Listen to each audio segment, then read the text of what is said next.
So the book was written. We ended up with around 200 pages, and thought, well, maybe we should have it proofread. No matter how good your writer is, you always have to have proofread. We've had this book proofread, I would say maybe 10 times, and I still have 3 errors. If we ever do another printing, I will be able to correct them. So it's never 100% correct. In the process of having it proofread, we had this done by 2 different people. They said, you know what, this is a story that should be published. And this was traumatic for me, and that is, do I want everybody to know my life? So one day I would say, yes, we're going to publish it. Another day I'd say, no, I'm not going to do it. And this process went on maybe a month.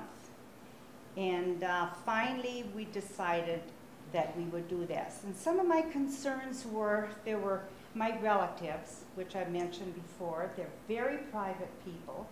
And another thing in that I thought they would question some of the things that I wrote about in the book, which they have. You know, when 3 people see the same accident, all 3 have a different interpretation of what happened. And I found this to be true in some of my stories. I had one cousin who said, oh, I think it's terrible the way you describe Grandma. I love Grandma. Oh, we just had the most wonderful relationship. And I said, you know, Faith, that was my experience with Grandma. I envy you that you had such a wonderful experience with Grandma. I didn't, and I did not like her. So, you know, if you're really getting in touch with your feelings when you're writing a memoir, these are things you will be criticized for. So my family, especially on my dad's side, are not very happy with my book. And I accept that and I respect their feelings.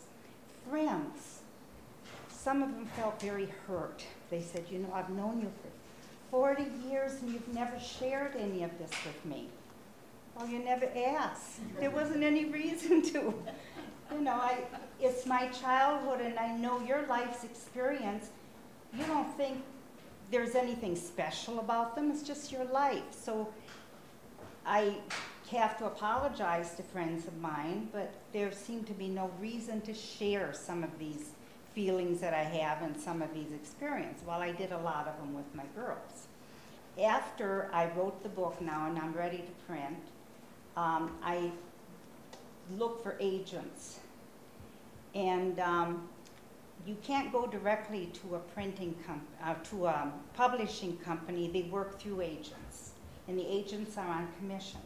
So I sent 60 copies.